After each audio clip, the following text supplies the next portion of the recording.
Assalamualaikum warahmatullahi wabarakatuh. Nama saya Aisyah Indri Nurrahmah dengan NIM 4444200065 dari kelas 3A. Sebelumnya, kepada yang saya hormati, Ibu Winda Nurtiana STP MSI dan Bapak Tubagus Bahtiar Rusbana STP MSI PhD selaku dosen pengampu dari mata kuliah kimia pangan ini.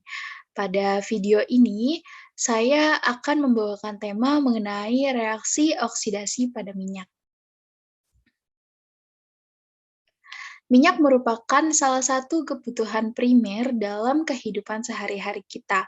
Minyak goreng digunakan sebagai media untuk menggoreng makanan. Seperti yang kita ketahui bahwa penggunaan minyak goreng secara berulang kali akan membuat minyak mengalami kerusakan. Kerusakan minyak goreng akan menimbulkan turunnya mutu dan nilai gizi dari makanan yang digoreng tersebut. Minyak goreng yang digunakan secara berulang kali juga dapat meningkatkan potensi minyak untuk mengalami reaksi oksidasi.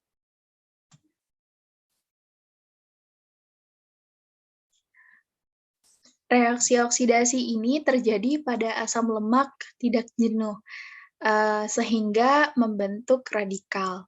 Selama oksidasi akan terbentuk peroksida. Ada tahapan dalam proses oksidasi. Yang pertama itu ada inisiasi. Pada proses ini akan terbentuk radikal bebas, di mana radikal bebas adalah sebutan untuk sel-sel rusak yang dapat menyebabkan kondisi negatif tertentu. Kemudian disebut bebas karena sel-sel ini kehilangan molekul penting yang membuat mereka dapat mendatangkan kerusakan jika bertemu dengan molekul lain. Kemudian yang kedua ada propagasi. Pada tahap ini, radikal bebas diubah menjadi radikal lainnya. Dan yang terakhir ada terminasi. Ini merupakan tahap penggabungan antara inisiasi dan propagasi, sehingga akan terbentuk produk-produk non-radikal yang stabil. Reaksi oksidasi yang terjadi pada minyak goreng dimulai dengan adanya pembentukan radikal bebas. Pembentukan radikal bebas akan dipercepat oleh cahaya, panas, logam. Contoh logamnya itu ada besi dan tembaga. Logam ini sebagai wadah saat proses penggorengan. Kemudian dipercepat juga oleh senyawa oksidator pada bahan pangan yang digoreng. Contohnya itu ada klorofil, hemoglobin, dan pewarna sintetik tertentu. Kemudian reaksi oksidasi pada minyak menghasilkan senyawa organik, yaitu aldehid dan keton. Senyawa inilah yang akan menimbulkan ketengikan pada minyak. Selain itu, akibat lain yang dapat ditimbulkan adalah proses oksidasi adalah perubahan warna, turunnya kandungan vitamin, dan dapat mengakibatkan keracunan pada makanan. Ketengikan terjadi akibat adanya reaksi oksidasi pada ikatan rangkap dari lemak tak jenuh. Reaksi oksidasi terjadi karena zat asam berlangsung sangat cepat jika terjadi pemanasan. Ini merupakan gambar dari reaksi oksidasi, di mana asam lemak yang kontak dengan oksigen, kemudian dipercepat juga oleh cahaya dan panas, dan menghasilkan senyawa peroksida.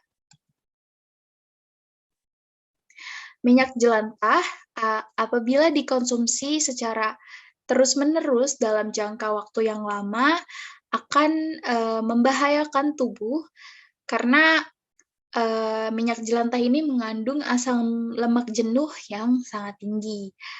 Maka akibatnya dari konsumsi minyak jelantah ini akan memicu penyakit yaitu jantung koroner, kanker, hipertensi, eee, serta dapat meningkatkan kadar kolesterol tinggi, dalam darah.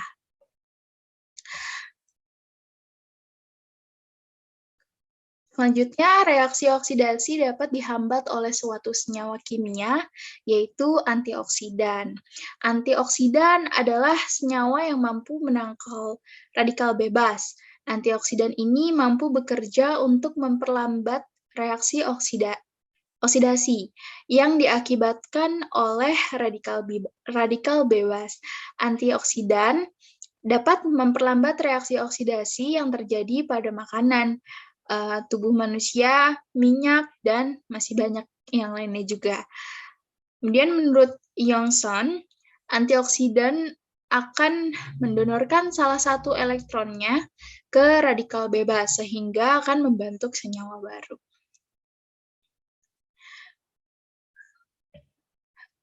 Minyak goreng yang baik adalah minyak goreng yang memiliki nilai bilangan peroksida dan bilangan asam yang kecil.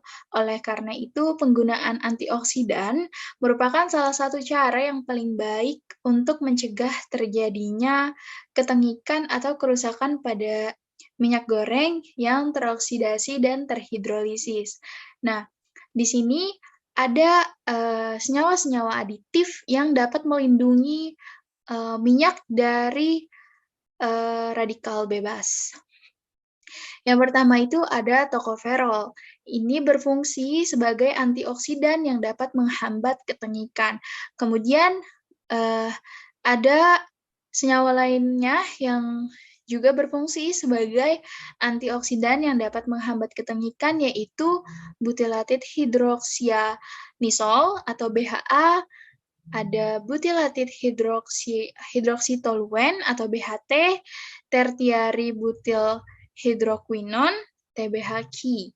Kemudian ada karoten atau provitamin A yang berfungsi sebagai aditif pewarna yang dapat meningkatkan warna produk akhir. Kemudian ada lecitin yang dapat menghilangkan air untuk mencegah lipolytic rancidity, ada metil silikon yang dapat mencegah oksidasi dan pembusaan pada minyak atau lemak selama proses penggorengan, dan ada asam sitrat dan asam fosfat yang berfungsi sebagai agen pengkelat logam yang menghalangi oksidasi akibat katalisasi oleh logam. Sekian dari saya, kurang lebihnya mohon maaf. Wassalamualaikum warahmatullahi wabarakatuh.